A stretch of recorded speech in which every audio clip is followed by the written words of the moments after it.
The world is full of legends, forgotten truths buried beneath dust, denial, and time. Some are whispered in dark corners, some are etched into the very stone, and some never truly died. We're here to explore the unexplained, the things history will not speak of, and the questions that refuse to stay buried. Join Sean and Craig. I'm Richard, and this is the Supernatural Roundtable.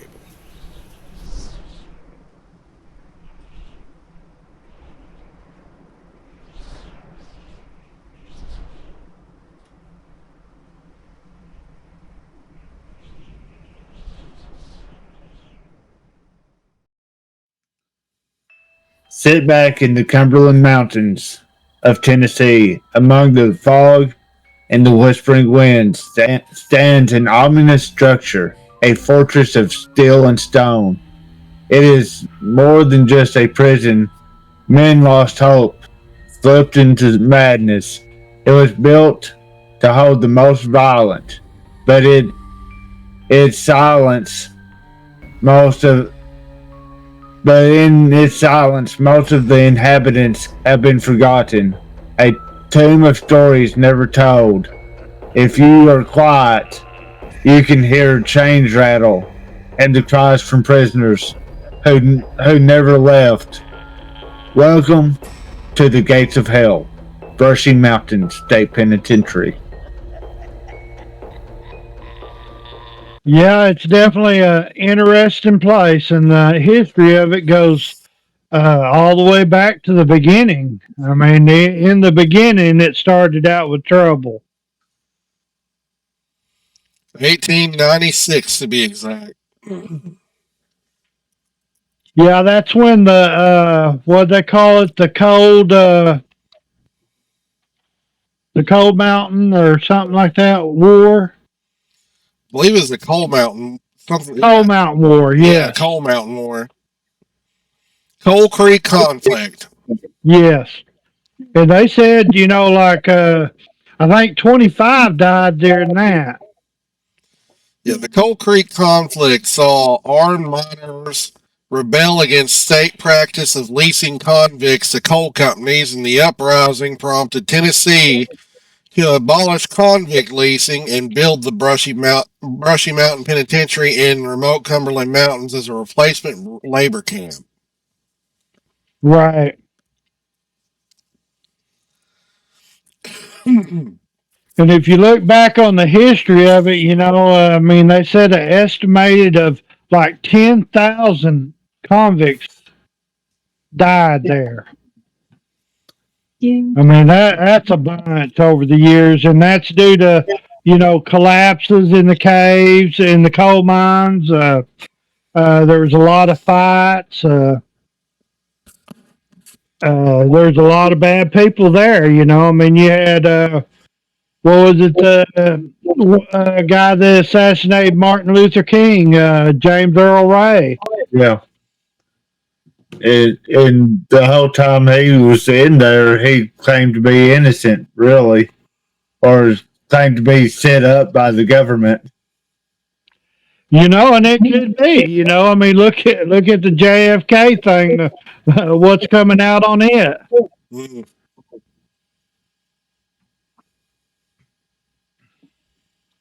Yeah, the list of like murders and stuff that happened, and it is like Sean said, it was called the Gates of Hell. The first 210 prisoners, many of them were African American.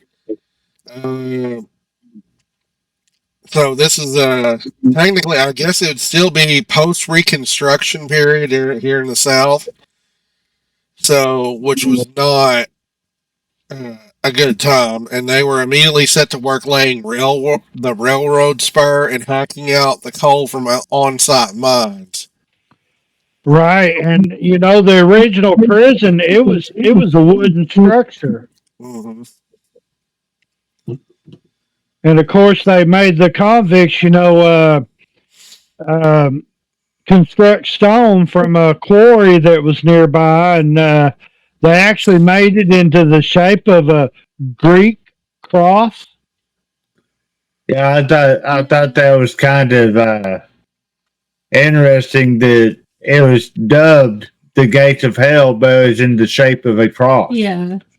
Yeah, it makes you wonder. I mean, that's definitely something to think about. Mm. Yeah, life inside Brushy's early wooden stockade before the actual stone structure was brutal and often short. Inmates toiled underground in dangerous mines for up to 16 hours a day. And they actually whipped them Mhm. if they didn't dig fast enough. They'd whip them with whips and lashes. They, Yeah, like you said, dozens died in mining accidents and tunnel collapses over the years. They were treated And, as expendable labor by the state. well, and then not only that, you had diseases such as tuberculosis, typhoid fever, and syphilis, and that affected like 3/4 of the black prisoners. Hmm.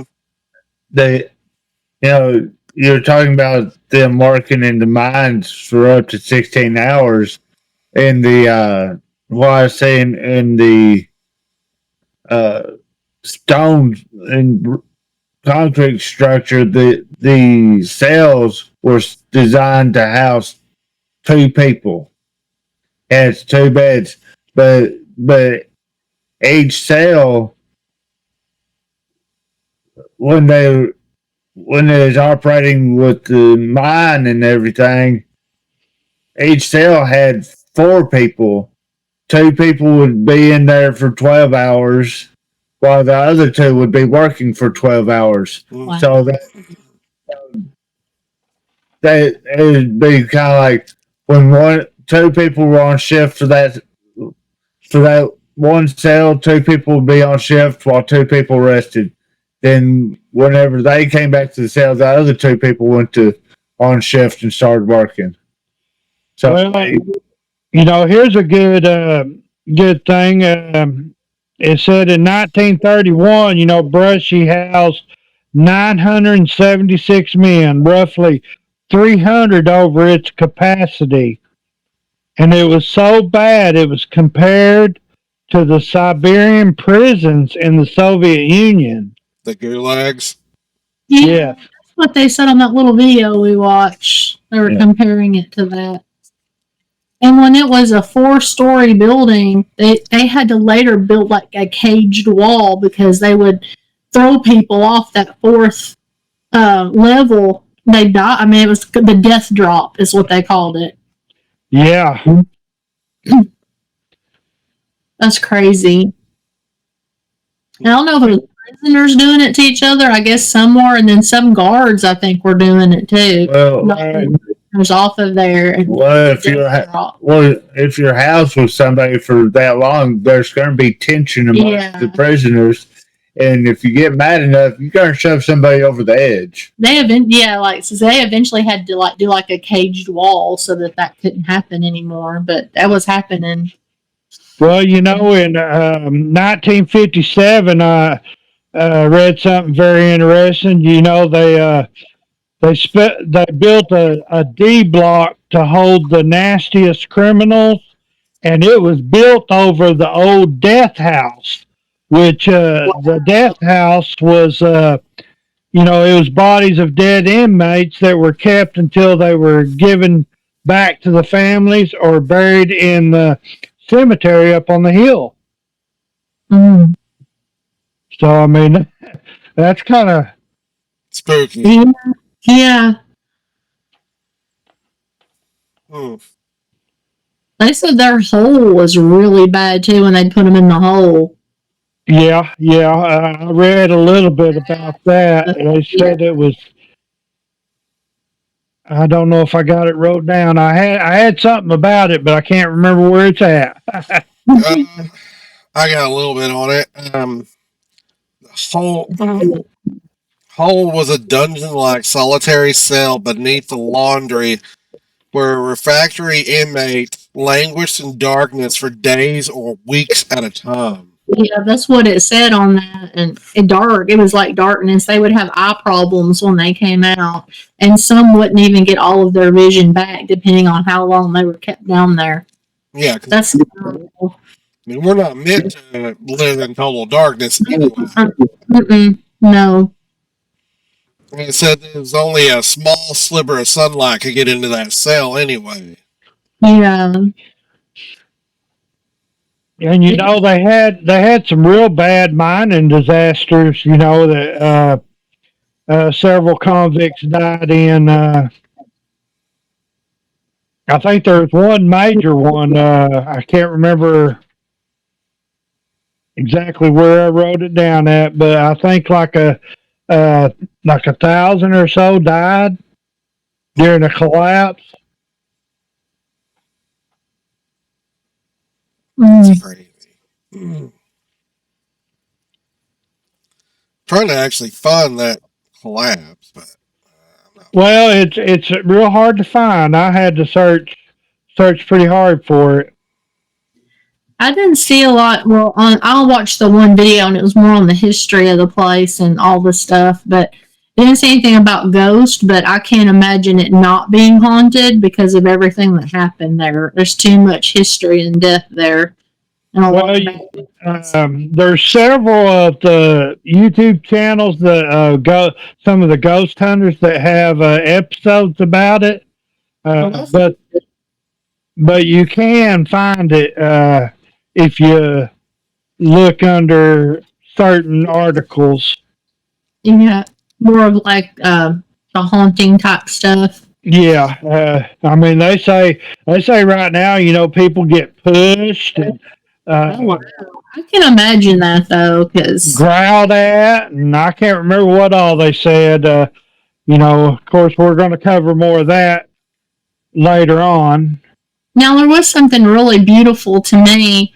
The cafeteria is painted with all these beautiful murals. The prisoners did that, and that was started in the early 1900s, I think, by it was a warden at the time, and there was a lot of violence going on among the prisoners, and it was a way of them kind of having some release and some creativity.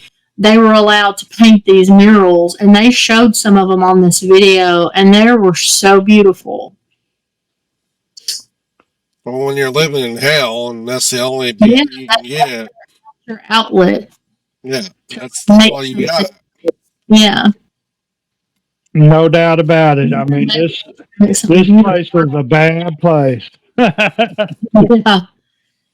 I sure wouldn't have wanted to go there, that's for sure. Well, they said a lot of people got put in there for doing petty crimes. Yeah, it's well, this is an interesting one that was in that video. If I don't know what y'all have on it, but oh gosh, and I just watched it. What did I say his name was? Ray. You're talking about the guy that killed. Yeah, the guy that killed Martin Luther King. He's really famous. But Yeah, James Earl Ray. Yeah, James Earl Ray. Thank you. I knew. I'm like Ray. But he swore up and down that he was innocent the whole time he was in there till the time he died. He's like, I'm innocent. The government hired and paid me to kill Martin Luther King. But they've never proved it or anything. And he did his time. He escaped one time. Mm-hmm. right. 2 hours, and they caught him. Yeah, they said it's so rugged, to make an escape attempt, you're out in the woods immediately. Out in the woods and wilderness out there. Yeah. So, but he swore up and down, they said, and he's like, if I ever get out of here, I can prove it.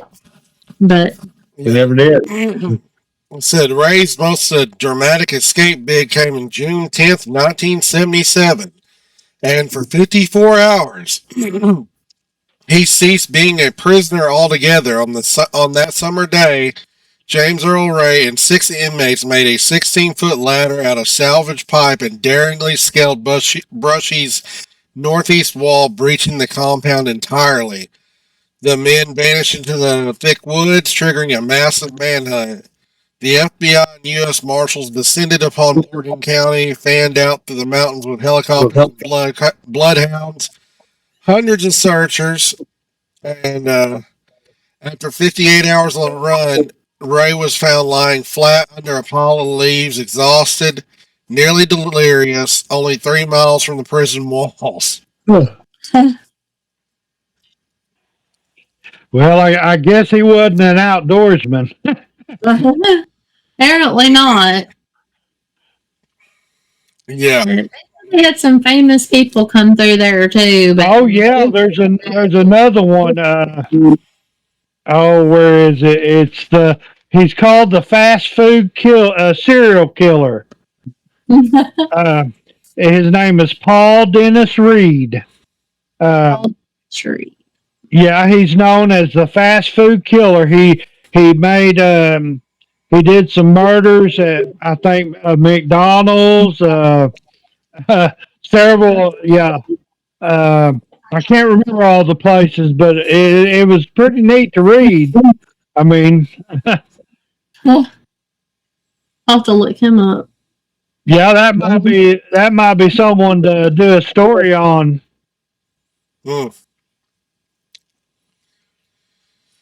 Yeah, and of course, as it progressed later in the years, like the 1970s, I guess, were particularly blood-soaked as far as murders went.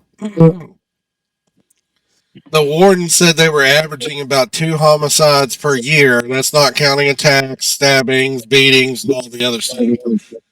One grisly murder in the prison kitchen illustrated savagery as 2 convicted murderers turned on a fellow inmate, stabbing him repeatedly with knives. One attacker swung a meat cleaver so hard that he nearly severed the victim's arm. Oh my word, on meat cleaver? I'm sorry, but with all these violent people that are gathered into one place, 2 homicides a year seems very, very low. It seems like there should be a whole lot more than that. Yeah. Well, you know, you had a whole lot that died in the mines. Yeah.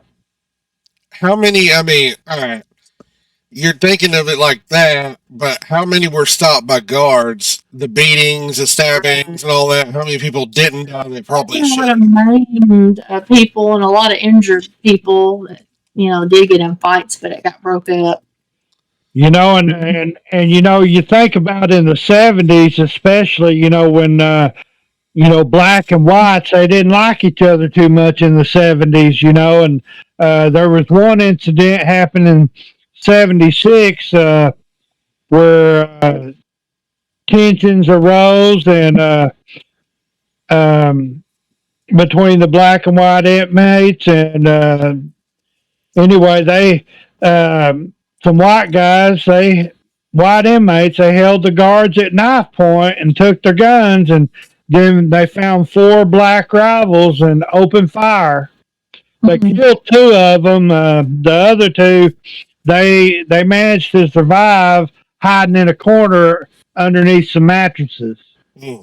Wow. That was in 76.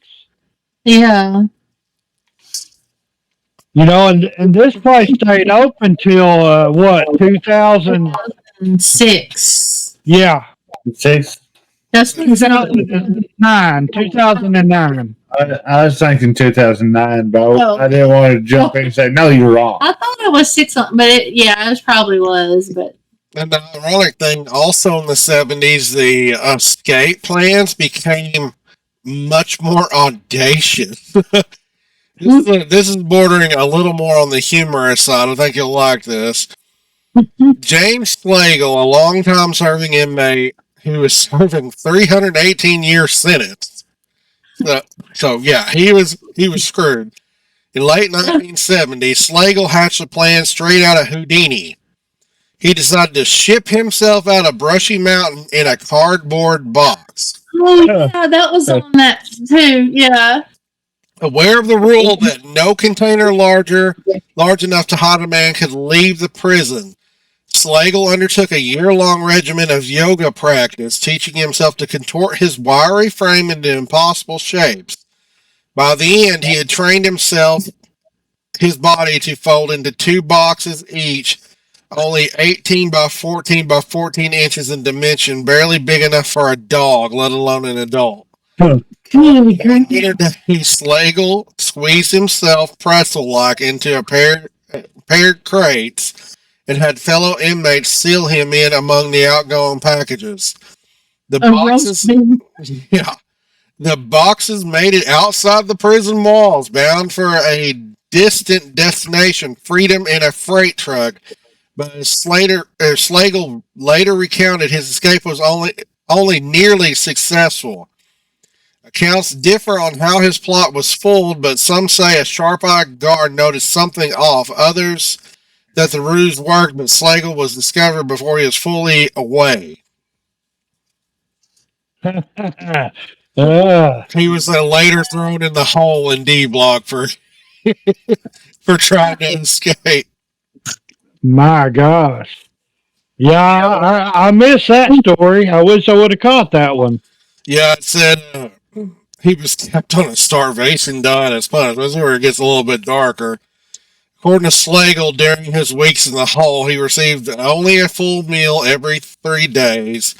On other days, his menu was rock-hard biscuit for breakfast and a bowl of cold, slimy boiled greens for lunch and dinner. The contortionist escape artist paid for his daring stunt with misery, but he earned lasting place in Brushy Mountain legend. Wow. That's crazy.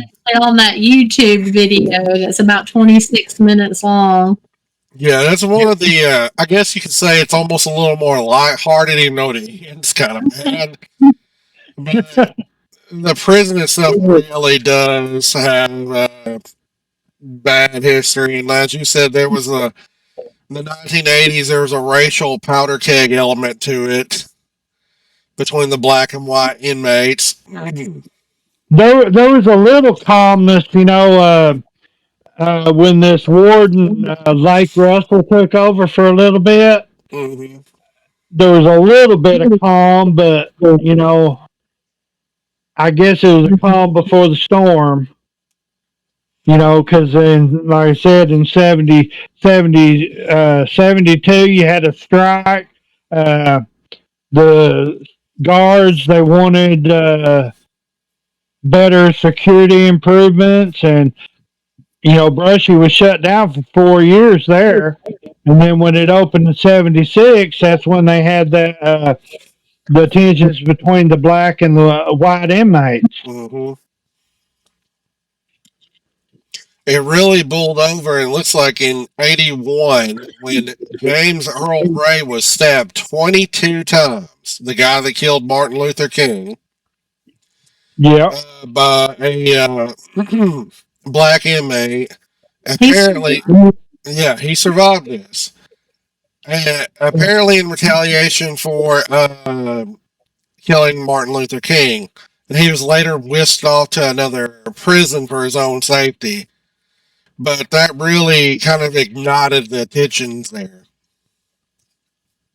And some say, that they was really trying to kill him also. He, because of the Martin Luther King thing, because they didn't want so much information getting out, about it, because he claimed to be innocent. Mm-hmm. And they say that these inmates and stuff were paid off to try and kill him. Wow. That's possible. And here's what you were talking about, Craig. The white inmates taking the guards' guns. It turns out that the guards' guns were only 25 caliber pistols. Oh, I did not see that part. Not very big guns, so the other guys kind of got lucky. I mean, the guys that survived, the other two were not lucky, obviously. But apparently, 22 caliber, 25 or 25. Wow, that's. I didn't know that was a thing. My pistol, isn't it? My little No, pistol. yours is 22. Oh, mine's a 22. Okay. A 25, a 25 isn't much bigger than a 22. It's probably more like I don't know. I compare it a little more than a 22 Magnum. And you know what I guess what people don't really understand about like a 22 or even a 25 was it if you have any distance from somebody and you shoot somebody with a gun that caliber, it's more likely if it's going to hit a bone, it's going to stop right there. Mm-hmm. Or if doesn't hit a bone, it'll just kind of bounce around a little bit and not really do much damage. Yeah, you'd have to be like really, really close, to really do damage, I would think. Yeah. Well, two of the inmates were apparently shot pretty much execution style. In the head? That's kind of what I'm gleaning from this.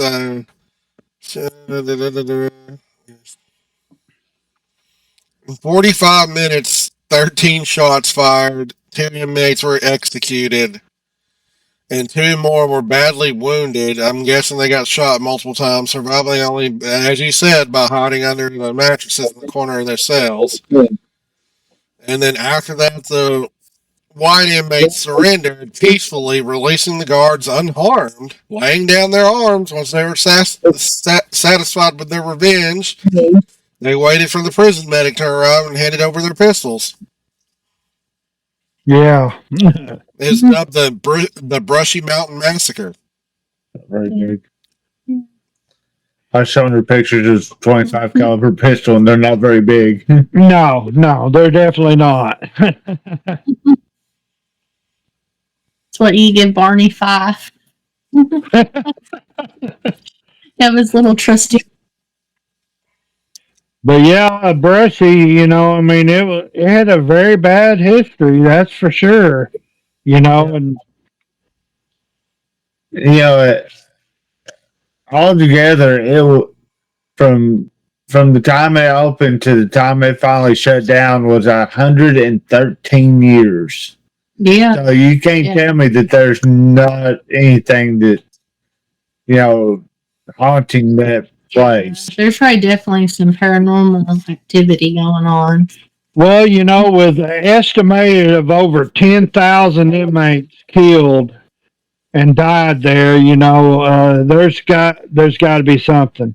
I can't remember where I seen it at, but anyway, there is a site that actually tells about people getting pushed, growled at, voices, all kinds of things.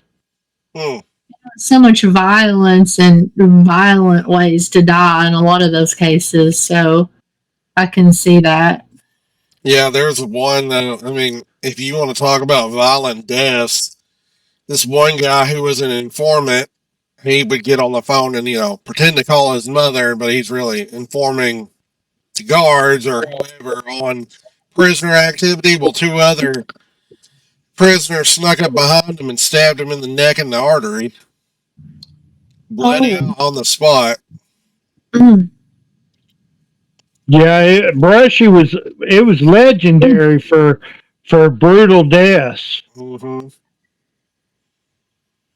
There's a lot of unconfirmed deaths, like that we're just not sure of before they really started keeping track of good records.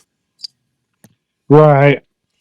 And I'm sure in the early days the records probably weren't very good. It having been a wooden structure at one time, then converted to a more solid structure. How many records were lost from it being transferred to the more the stone structure that it is now? Right. Well, when your prison is called the Gates of Hell, or here's another nickname for it, the End of the Line. Yeah, I did read that. That's pretty dark reputation right there. I mean, there's other prisons we can go into, sure, that are much darker for sure out there. Other places that are darker, but Brushy Mountain definitely has a very sinister history to it. Yeah. I think a lot of it, is because, I mean, well, namely, all the serial killers that were there, and you had the black and white violence, and I don't know, it was a combination of things. A lot of gangster types that went through there that were just real bad guys. So Yeah. It's crazy. And then, yeah, think about all the people that probably died in the mines too. The mine collapses, or even prisoners that might have killed each other in the mines. That, oh well, he died from a collapse, or this rock hit him in the head. Right? yeah. Pitchfork to the head. Pickaxe. Oh, he fell. Pickaxe, I meant, yeah. Mhm. Yeah, definitely. I'm sure. And you know what? I can do it. Yeah. What's funny is though, on the as far as the collapses and the people that died in the mines, there's not a whole lot of information on that. I wonder if they kept it hidden. I think a lot of it was suppressed. Yeah, I think a lot was suppressed. Yeah. At the beginning, they were making good money, with them coal mines at the very beginning. Having them inmates work for a little or nothing, Yeah, probably even not. Yeah, like you said, nothing. yeah. Talking about the coal mines, though, around where Brushy Mountain is, they started leasing prisoners to the coal mines in 1866. So the coal mines were there long before Brushy Mountain was there. So they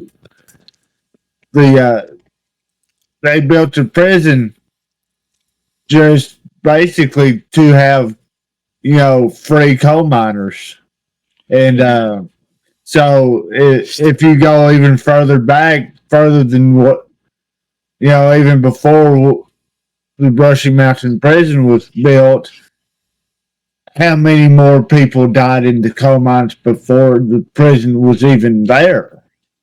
Because point. I mean, it's like at least 50, 60 years before the prison was built there, they were coal mining in the area. And no one's going to give a crap about prisoners. No. And they, like I said, they started leasing the prisoners to the coal mines in 1866. So that's 30 years before. Yeah, that's Brushy Mountain. The pen was there. Yeah. So, and it's one of them things. It's like, well, it's just a prisoner. Who cares? Well, you ain't got to worry about him. Well, they were making money off of it. That's the sole reason why Tennessee, made that prison. Yeah, at least till that little war broke out. Right. yeah. But and we talked the last episode about land, like remembering the energy of the land. So you've got Brushy Mountain was in operation for what was it, 110 years, 113 years of operation was Brushy Mountain. Plus you tack on the 50, 60 years before that, maybe longer, We're not sure because there could have been others, like the first prospectors in the area. And then before that, Native American tribes in the area that might have been sticking arrows into each other. Well, you got to also think about what about the Civil War. I mean, Tennessee was a southern state, so that there was battles along there. There's blood spilt back then, I'm sure.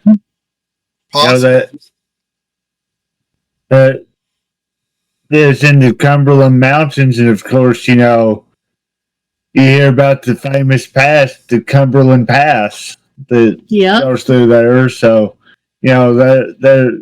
there's surely a lot of death that happened through that area. There's just a lot of death in those mountains. Oh yeah, you could. I mean, when I was doing some of this research on it, it was just crazy. How many different ways you could take it, and loopholes and rabbit holes and everything to go down. It was just unreal. Yeah, I didn't even think about the Civil War aspect of it. But Yeah, that's just, you got a land that's like we covered with the Black Monk that's covered in blood for 150 years or more. So, yeah, I would definitely wager that, yeah, it's haunted. I wouldn't want to be there at night by myself. I would. I think how I found some of the information on the hauntings. I just typed in hauntings of Brushy Mountain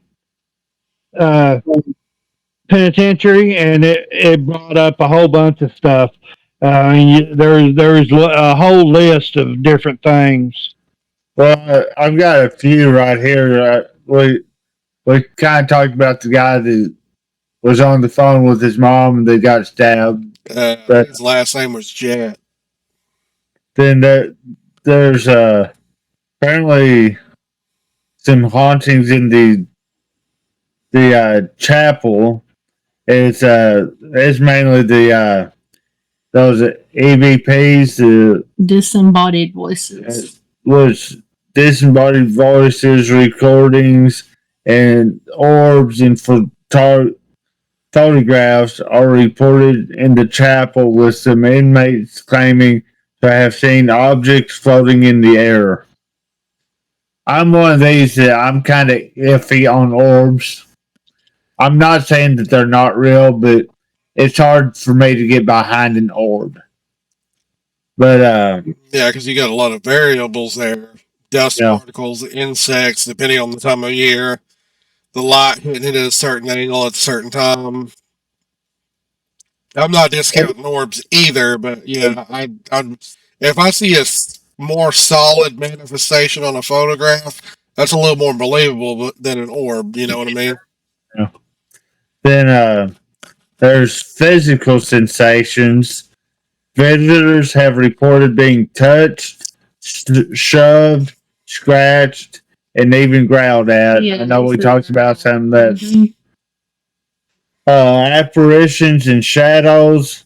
Some reports include sightings of apparitions and shadows moving through the prison. And there's the disembodied voices. Apparently, it's not just in the chapel that they're getting these EVPs, but they're throughout the whole prison too. But for those who don't know what an EVP is, it's an electronic voice phenomenon where you can take a recorder, set it down, ask a question, then when you play it back, you hear a response to the question. And something interesting, Brushy Mountain, of course, it's a tourist attraction now, but they actually have their own paranormal investigator. Wow. I can't. It's a woman. I can't. I've seen her name. I can't remember it. Go look it up. I'm on it. Helps to have a lot of people Googling. Excellent. that you see on some of these shows too. I don't know. You'd think, But yeah, prepared. but yeah, they apparently have their own that they hired just for Brushy Mountain to specifically record things that have happened. Jamie Brock. Thank you. Handy dandy phone. Jamie Brock. Yeah, but they say she keeps a record of all of the stuff that goes on there, and that's all she does. Hmm. I thought that was kind of interesting. They hire their own paranormal investigator. Well, it also details enough that there's enough activity to justify having your own paranormal investigator. That tells you something. There's several YouTubers, that have went there and did their own investigation, and if you watch some of the videos, it's pretty darn creepy. Yeah. Mm. So my question is, when are we going? Well, I think it costs like about $400. So you're paying for it, right? Mister, I'm living on my parents' property. Yeah, sure. I'll dig that out from under my mattress. My other question is, how much is it going to cost us to pay Richard to come along? Well, I think if you have 1,500, you can have 12 people with you for $1,500. Okay, yeah. I'm still not convinced. That's quite a bit, It'd but be cheaper to go to that mental hospital place and go tour it Yeah. in Kentucky. If I wanted to go find ghosts, I could go find an old abandoned house in the woods. Yeah, for free. Yeah, there you go. Ghosts, yes, there's something about it that is. Ugh. There is an old mental hospital down in Benton. well, you got that haunted hotel down in Eureka Springs? Yes, there is. My Crescent. Crescent. Then there was the Hill in Boonville, which I don't think they do paranormal stuff anymore, or at least let out. Yeah, that was really bad. It was a sanatorium where they used to treat people for Tuberculosis. TB, and a lot of people died. And that place was real haunted. It is spooky. We've been right up next to that place. Ugh, I don't like it. Yeah, no doubt. Like the Ghostbusters. No. What is it? Peter, Ray, and Egon. Mm. One of these days, though, I need to take y'all up to the Dover Lights. You got the red hair. Hey, I don't like that idea because you just said he looks like what's his name, and Janine ended up with them. Look, you need to slap him harder. Okay. Well, Right upside the head. Make it count. He needs to. Probably. Yeah, but sooner or later, I need to take y'all up to the Dover Lights. That would be interesting and creepy. Well, that's where we had our answer when we did Bigfoot calls too. Remember that, Rich? Mm-hmm. I remember. did y'all really see the lights and everything? I've been wanting to check that out for a long, long time. Yes. They weren't that night. They weren't real bright, but they were still visible. And like I said, we just got the gumption to start doing Bigfoot calls while all this is happening, and I got an answer. Wow. Yeah. What? Bigfoot going on that night. And then shortly thereafter, we started smelling something, the wind would change directions, and you could smell something, and you had this weird feeling like, we need to get out of here. There's something coming. It was that type of feeling. So I'm assuming we wrapped up the Brushy Mountain in one episode. Yeah. Oh, yeah, pretty much. I mean, I usually just tell people, everything we talk about, just look it up. I always search for it to find documentaries and things like that and videos to watch to get some more information on it. So. Right. Interesting stuff.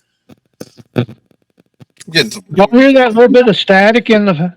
Yeah, I hear it too. There it goes. No. Here's an interesting thing.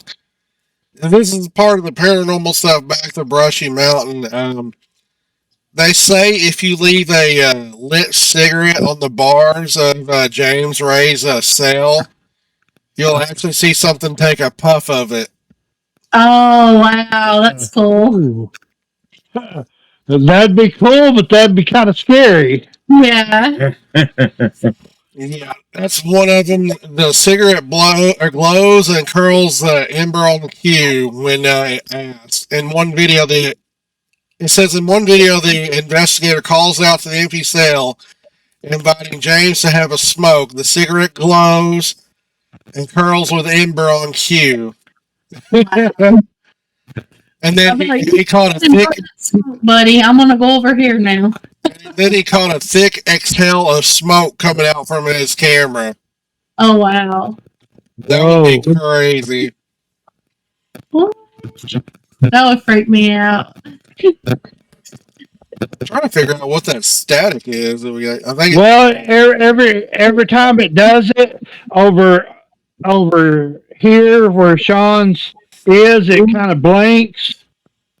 I think it might be coming from his microphone. It might